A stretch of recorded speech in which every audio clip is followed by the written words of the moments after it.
What's up guys, just Messi here, welcome to a brand new video and welcome to a daily dose of transfer gossip. Today is the start of a brand new week. It's Monday, August the 15th. And there is just one game remaining from match week number 1 in the Premier League, guys. That is West Ham versus Chelsea. Let me know your predictions in the comments below. But back onto the video, guys. Before we get any further, as always, if you can smash 1,000 followers likes, that'd be absolutely awesome. If you're new to my channel, clap the subscribe button for daily FIFA content and in the comments below. Let me know your thoughts on today's rumours and what rumours I should do in the next episode. And finally, if you missed yesterday's video, be down below in that description box, guys. 8 of his transfers after 9 PM is the second video of the day. And I'm fully aware I've not been uploading many second videos recently, but I say it every time, FIFA 16 is dead, but FIFA 17 just around the corner now. And in fact, there will be a second video tonight, guys, so keep an eye out for that. So let's go on to the confirmed transfers, and first up, one from Chelsea, Michael Hector. The Jamaican centre-back has gone on loan to Eintracht Frankfurt in the Bundesliga again from Chelsea, so I'm not sure how good he is in real life.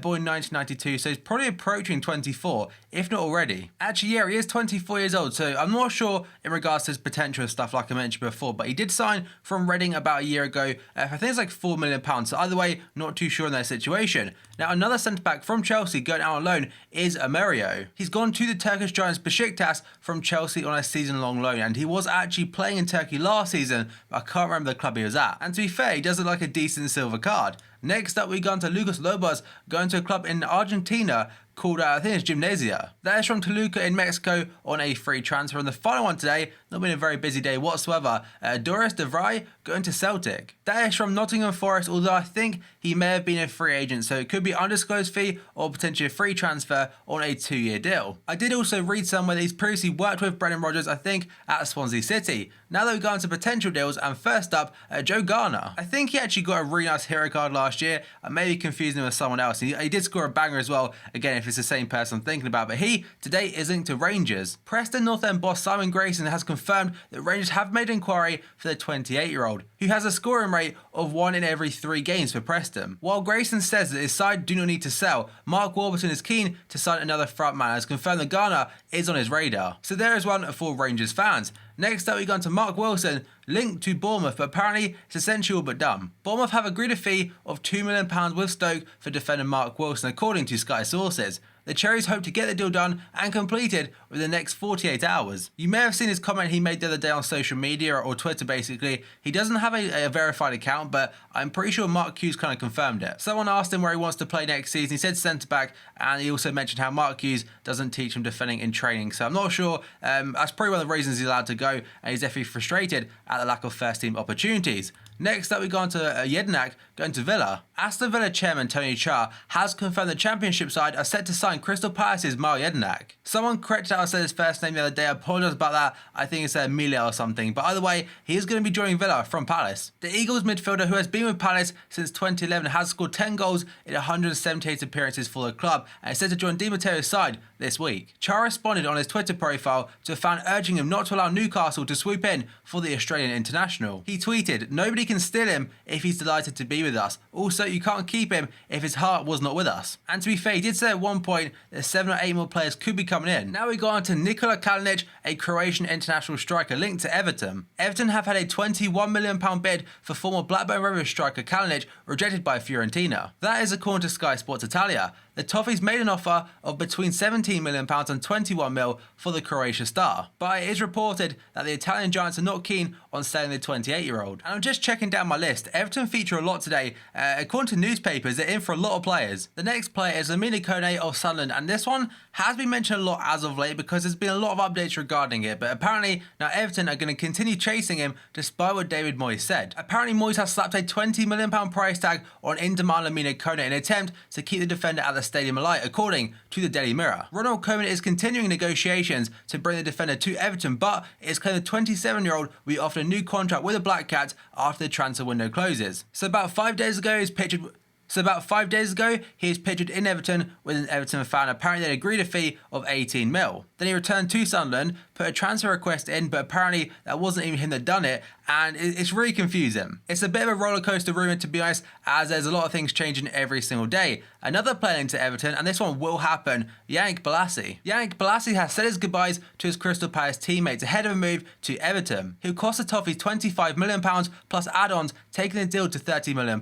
That is according to the Daily Mail. He came off the bench for Palace in the opening game against West Brom, their defeat in fact, and after the game, Alan Pardew effectively conceded that 27-year-old would be leaving the Eagles. And later on in the day, Sky said that Yank Blassie is travelling to Merseyside to undergo a medical at Everton, and apparently this process could take a couple of days. So I imagine he'll be an Everton player by probably Tuesday latest, guys. So that was a big one for them, and a pretty big fee, but again, money in football right now, Premier League especially, is kind of all over the place. Next, though, we've got Andy Carroll linked to Palace. Alan Pardew has hopes of bringing Andy Carroll to Crystal Palace if a move for Liverpool's Christian Benteke falls through. This is according to the Mirror, and they're also saying it's thought that Liverpool not accept anything less than £32.5 million they paid for the former Aston Villa striker Benteke last summer. Carroll is believed to be keen to move on from West Ham after finally overcoming a string of injuries, so I thought he was getting game time, but apparently now they're linked to a lot of strikers, especially Carlos Bacca, essentially every couple of days, so I'm not sure whether he'll play tonight or not. We'll have to wait and see. And now we go on to Man City defender Mangala. According to multiple sources, in particular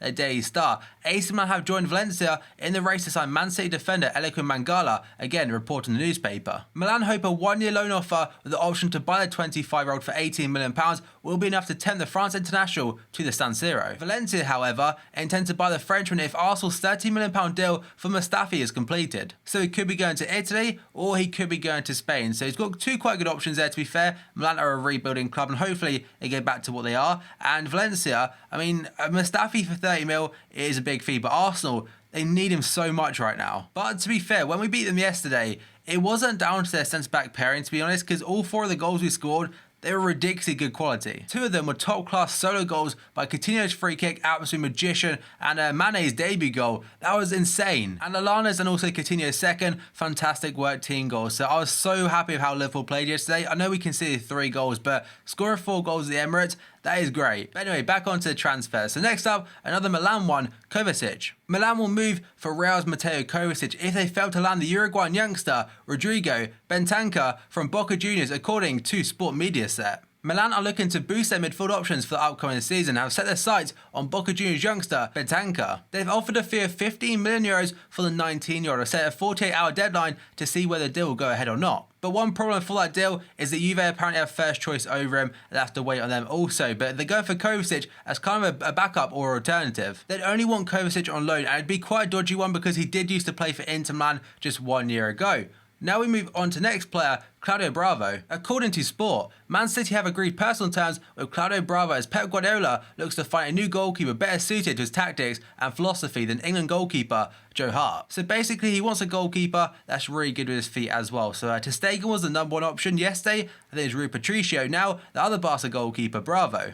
Bravo did play yesterday against Sevilla, but I think ter Stegen's actually injured. So ter Stegen will be the number 1 goalkeeper for the upcoming season. So Bravo, he could look to move on. And speaking about Joe Hart, today according to Daily Mail, linked to Everton. And like I said at the start of potential transfers, Everton do feature a lot. So they're saying that Everton are considering a move for Joe Hart after the change to his situation at Man City. The England goalkeeper was left on the bench in the opening game against Sunderland. So I think Joe Hart, I'm not sure, he won't be happy as a backup. So he may look to be sold on. And overall, I think he's still a great goalkeeper, don't get me wrong, but Everton, they did do quite well against Spurs, and Stekelenburg, he went absolutely huge that game. Next up, we've got a couple for Watford, and the very first one is Kennedy, the youngster from Chelsea. I mentioned it a few days ago, but now there's a bit more of an update regarding their situation. So according to ESPN, Chelsea midfielder Kennedy is in advanced talks over a loan move to Watford. Former Blues boss Jose Mourinho signed the Brazilian from Fluminense last summer, but the 20-year-old failed to make an impact at the club after making 20 appearances. So a loan deal will be very good for him, gets first team opportunities and stuff, and he's only had 2 new minutes at Chelsea. And the next article also says that Watford are interested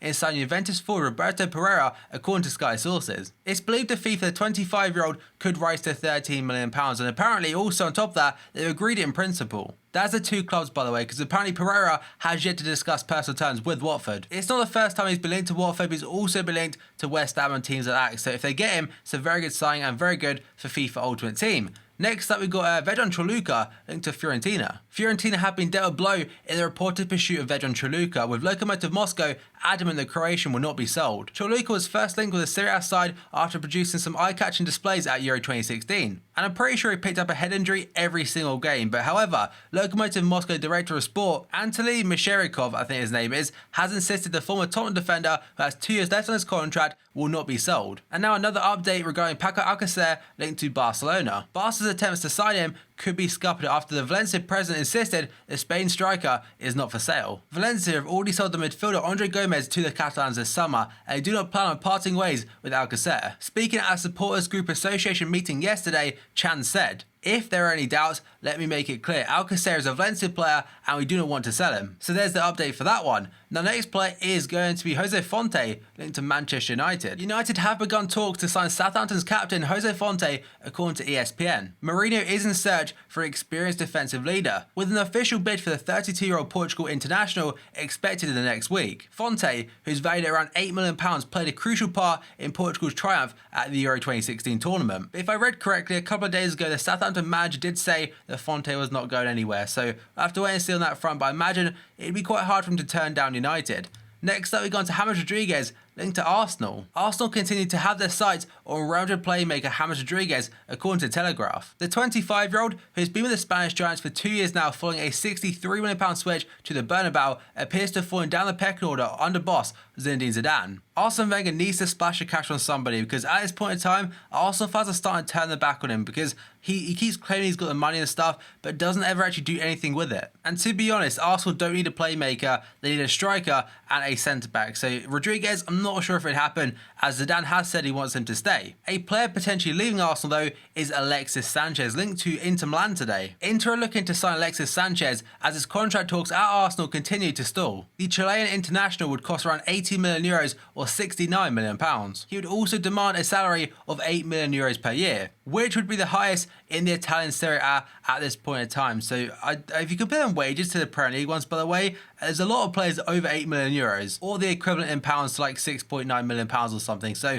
Sanchez, I don't think he'll leave, but if he does, that's one hell of a fee. And that could be why Rodriguez is linked to him potentially as a replacement. The final one today is going to be David Alaba, linked to Real Madrid. Bayern Munich have rejected a €65 million bid from Real Madrid for defender David Alaba, according to AS. Alaba has been Real's main transfer target this summer. They raised their offer to €65 million last month after failing with an initial bid of €50 million, although they didn't receive a response until Friday. However, on Friday, the Bayern Munich president did call Alaba's representatives to inform him that Real Madrid had a €65 million offer rejected, and the versatile defender will not be allowed to leave or go to Bernabeu this summer. Alaba does not want to force his way out of Bayern, while the Bundesliga giants have insisted they would take a fee of €80 million to lure him away from the Allianz Arena. And at this point in time, I wouldn't say Madrid are desperate to get a big name in, but I'm sure they're kind of like chomping it a little bit, because right now I don't think they've signed anyone. At least compared to their rivals Barcelona and also Atletico Madrid, who are both, they're kind of upgrading their squad quite a lot in terms of depth. But that has been all today's rumours, guys. So there we have it. There's all today's potential transfers as well as confirmed stuff at the very beginning. So as always, if you enjoyed this video, smash the like button. 1,500 likes would be absolutely awesome. If you're to my channel, click the subscribe button for daily FIFA content. In the comments below, and your thoughts on today's rumours I shoot in the next episode. And if you missed yesterday's video, it's down below in that description box, guys. 8 10 transfers after 9 PM is the second video of the day. There will be a second one tonight, so keep an eye out for that. So thank you for watching this video, and I'll see you next time.